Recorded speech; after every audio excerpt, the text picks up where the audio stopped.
BPSC शिक्षक भर्ती में जितने भी हमारे प्रिय साथी भाई बहन तैयारी कर रहे हैं उनका बहुत बहुत स्वागत है। आइए मेरे साथियों, आज सेट नंबर 23 को देखेंगे। इससे पहले 1 से लेकर 22 तक अभी तक भी नहीं देखे हैं तो प्ले लिस्ट में जाइए, वहां से सारी वीडियो मिल जाएगा। और वहां से भी अगर आपको नहीं मिलता है तो चले जाइए आप टेलीग्राम में लिखिए स्कूल एजुकेशन सेंटर, जिस नाम से चैनल है उसी नाम से जो है आपको ये टेलीग्राम में मिल जाएगा, वही सिंबल है। और वहाँ से आपको वीडियो PDF सारे आपको उपलब्ध है, आपको मिल जाएगा। ठीक है, तो इसमें जो है सेट 23 में कुछ मैथ का क्वेश्चन दिया हुआ है। मैथ का ज़्यादा नहीं, 8 से 9 मैथ है और इसको आंसर बता देते हैं, फिर चलेंगे GK GS पर। ठीक है, और समय को देखते हुए अच्छा तैयारी कीजिए। मात्र 8 से 9 दिन आपके पास समय है पढ़ने का, 7 दिन से 8 दिन।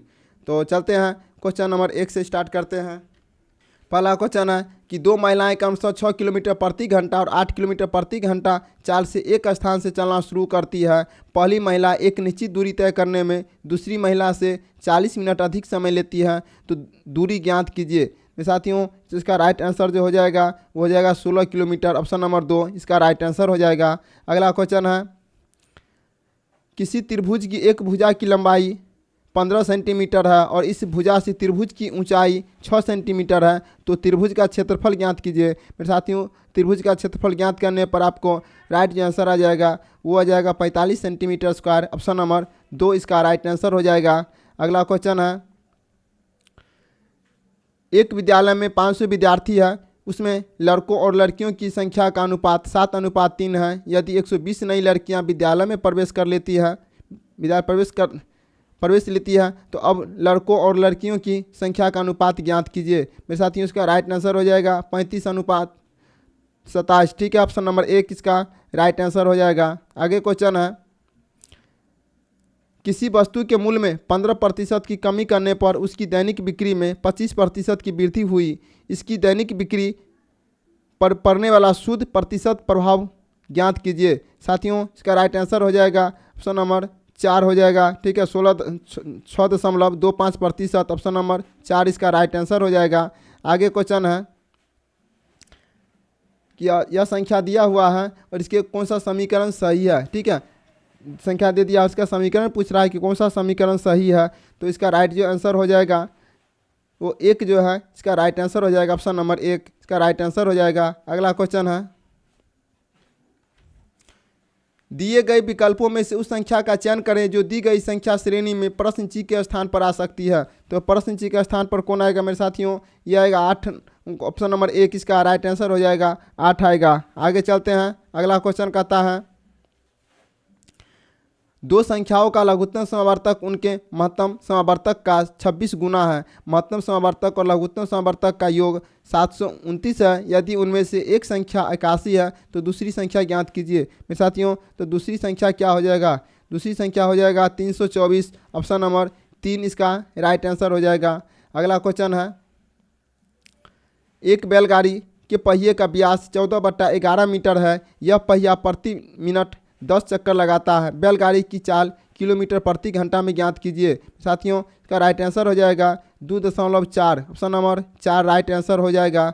आगे क्वेश्चन है, यदि एक मानचित्र पर 1 सेंटीमीटर की दूरी 9 किलोमीटर की वास्तविक दूरी के बराबर है तो उसी मानचित्र पर 2 सेंटीमीटर की दूरी कितने किलोमीटर की वास्तविक दूरी के बराबर होगी। मेरे साथियों, इसका राइट आंसर हो जाएगा ऑप्शन नंबर 2 हो जाएगा 18। ठीक है, आगे चलते हैं। आगे क्वेश्चन कहता है, एक प्रतियोगिता परीक्षा का आयोजन किसी विशेष दिन पर किया जाता है। परीक्षा की निगरानी करने वाला परीक्षक 2:2.5 बजे से 30 मिनट पहले परीक्षा कक्षा में आता है।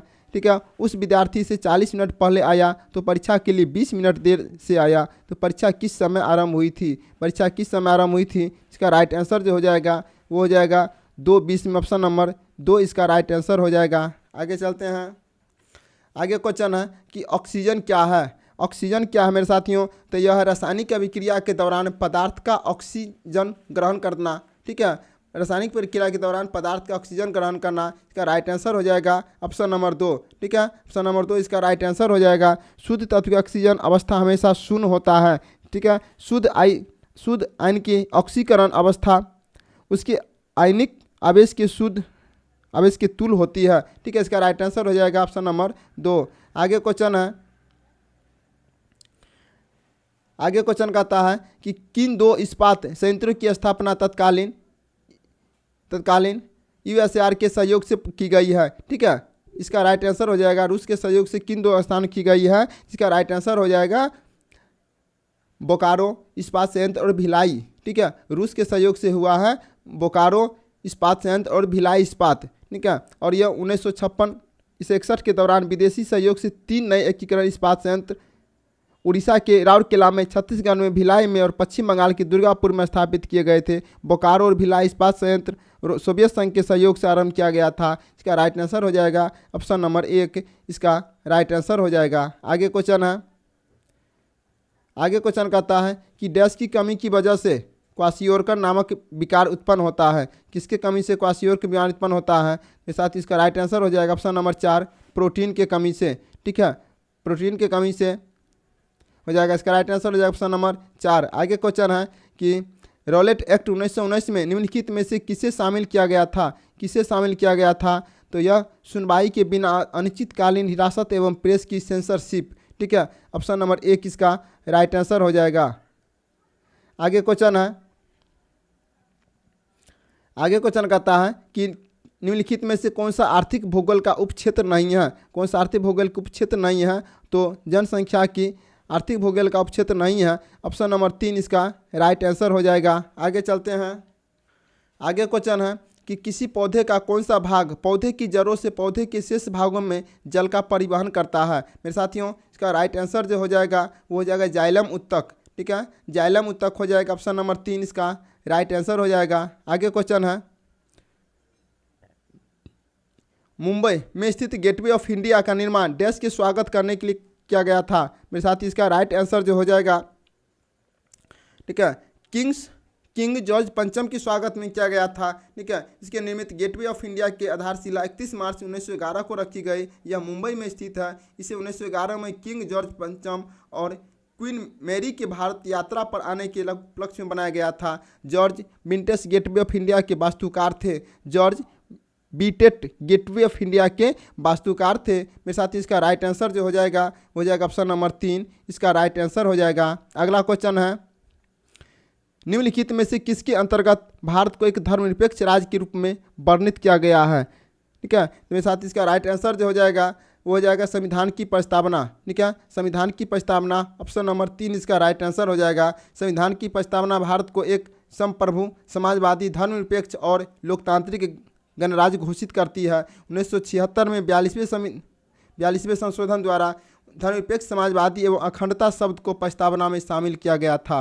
राइट आंसर हो जाएगा ऑप्शन नंबर 3। आगे क्वेश्चन है, निम्नलिखित में से कौन सा कशेरुकी का वर्ग नहीं है? कशेरुकी का वर्ग नहीं है, इसका राइट आंसर जो हो जाएगा वो हो जाएगा एनेलिडा।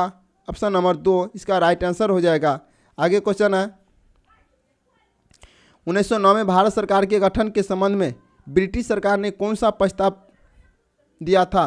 तो कौन सा प्रस्ताव दिया था? वो दिया था मार्ले मिंटो सुधार। ठीक है, 1909 में भारतीय परिषद अधिनियम को मार्ले मिंटो सुधार के नाम से भी जाना जाता है। इसके अंतर्गत भारतीयों को पहली बार शाही विधान परिषद की सदस्यता दी गई। इसने भारतीय राजनीति में सांप्रदायिक प्रतिनिधित्व की शुरुआत की। साथ ही इसका राइट आंसर जो हो जाएगा ऑप्शन नंबर 2 मार्लो मिंटो सुधार, ऑप्शन नंबर 2 हो जाएगा। आगे क्वेश्चन है कि सतत विकास के लिए संयुक्त राष्ट्र द्वारा गठित, जिसे ब्रटलैंड कमीशन भी कहा जाता है, का पूर्ण रूप क्या है?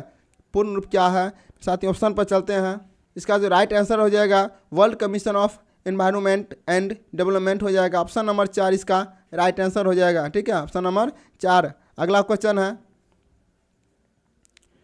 आगे क्वेश्चन कहता है कि भारत द्वारा अंगीकृत संघीय सरकार की सर्वाधिक महत्वपूर्ण विशेषता कौन सी है? तो सर्वाधिक महत्वपूर्ण विशेषता जो है राज्य और केंद्र के बीच का संबंध सहयोग पर आधारित होना चाहिए। ऑप्शन नंबर 4 इसका राइट आंसर हो जाएगा। आगे चलते हैं, आगे क्वेश्चन कहता है कि भारत में असहयोग आंदोलन किस वर्ष शुरू हुआ था? मेरे साथियों, असहयोग आंदोलन जो है 1 अगस्त 1920 ईस्वी को महात्मा गांधी द्वारा शुरू किया गया था। प्रथम जन आंदोलन था। ठीक है, 1 अगस्त 1920 को याद रखिएगा। 1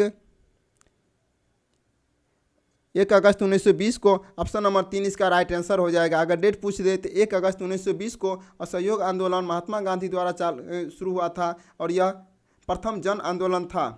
आगे क्वेश्चन है कि सब्जियों, फलों और फूलों जैसी उच्च मूल्य वाली फलों की खेती को क्या कहा जाता है? साथियों इसका राइट आंसर हो जाएगा हॉर्टिकल्चर। हॉर्टिकल्चर ऑप्शन नंबर 1 इसका राइट आंसर हो जाएगा। अगला क्वेश्चन है ये निम्नलिखित में से कौन सा भारत का सबसे कम अभिक्रियाशील तत्व है? कौन सा सबसे कम अभिक्रियाशील तत्व है? तो इसका राइट आंसर हो जाएगा नियॉन। ठीक है, नियॉन जो है इसका राइट आंसर हो जाएगा ऑप्शन नंबर 1। अगला क्वेश्चन है कि भारत के राष्ट्रपति के संदर्भ में निम्नलिखित में से कौन सा कथन सत्य नहीं है? तो कौन सा कथन सत्य नहीं है? तो यह राष्ट्रीय आपात की घोषणा नहीं कर सकता है। ठीक है, ऑप्शन नंबर 4 इसका राइट आंसर हो जाएगा। आगे क्वेश्चन पर चलते हैं। आगे क्वेश्चन कहता है कि 1913 में भारतीयों ने गदर पार्टी की स्थापना की थी। इसका मुख्यालय कहाँ है? गदर पार्टी की स्थापना जो हुई थी मेरे साथ, इसका मुख्यालय कहाँ है? तो 1913 में लाला हरदयाल ने पैसिफिक कोस्ट हिंदुस्तान एसोसिएशन की स्थापना की, जिसके अध्यक्ष सोहन सिंह भाखना थे, जिसे गदर पार्टी कहा जाता था। इस दल के सदस्य अमेरिका और कनाडा के अप्रवासी सिख थे। द गदर का पहला अंक 1 नवंबर 1913 को सैन फ्रांसिस्को में प्रकाशित किया गया था। साथियों इसका राइट आंसर हो जाएगा सैन फ्रांसिस्को। ठीक है, सैन फ्रांसिस्को हो जाएगा 1 नवंबर 1913। आगे क्वेश्चन है कि निम्नलिखित में से कौन सा युग्म सुमेलित नहीं है?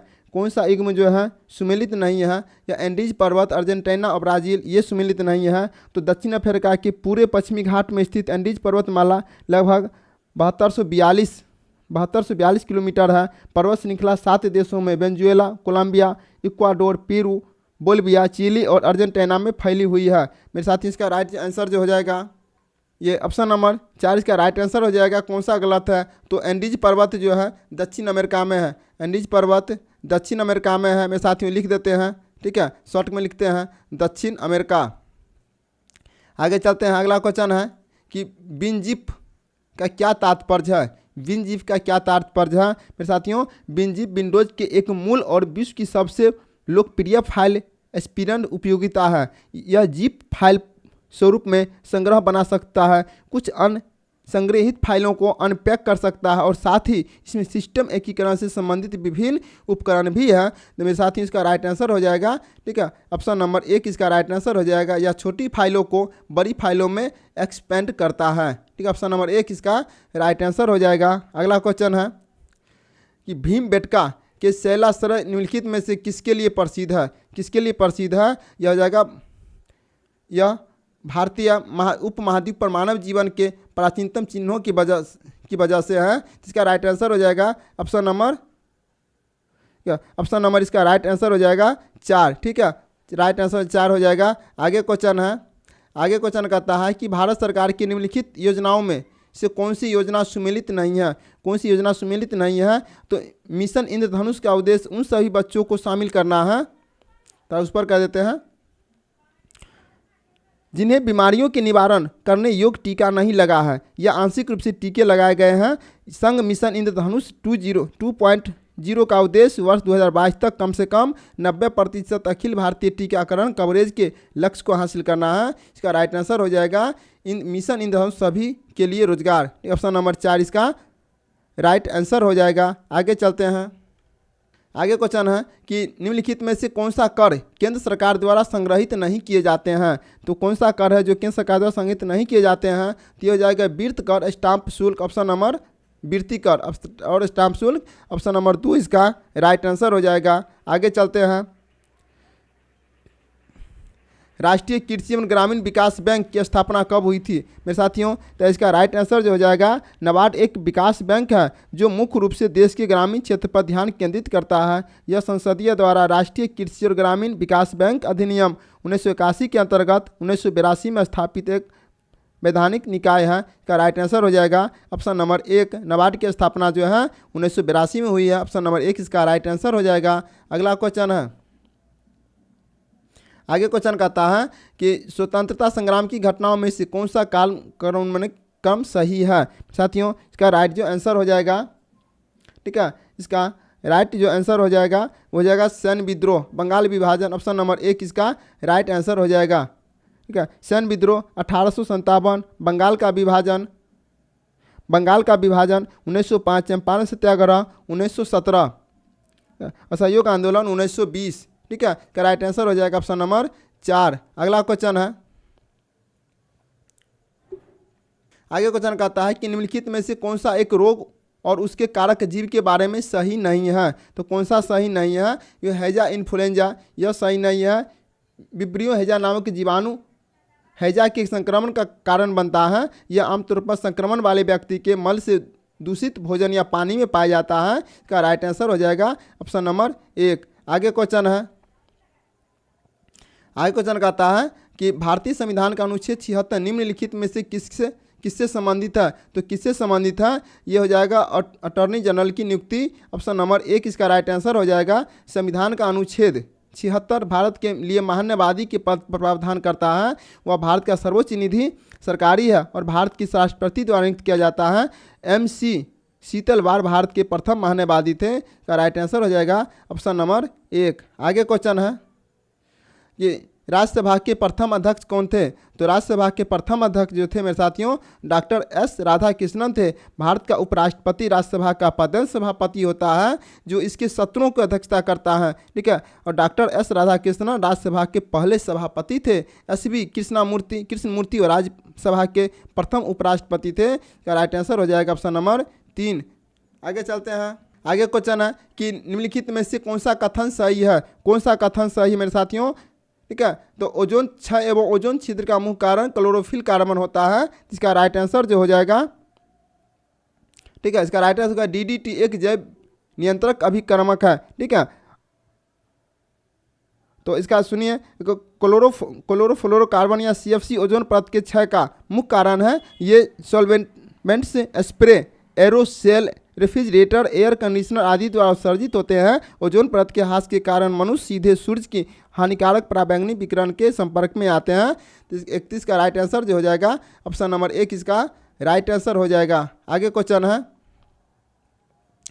निम्नलिखित में से कौन सा आलू के पौधे का भाग होता कौन सा है? ठीक है, आलू के पौधे का खाद्य भाग कौन सा है? साथ ही राइट आंसर जो होगा आलू भूमिगत तना पौधे का खाने योग्य भाग होता है। तो आलू के तने का कंद भी कहते हैं। तो इसका राइट जो आंसर हो जाएगा, ठीक है, तना हो जाएगा। ऑप्शन नंबर 3 इसका राइट आंसर हो जाएगा। आगे क्वेश्चन है,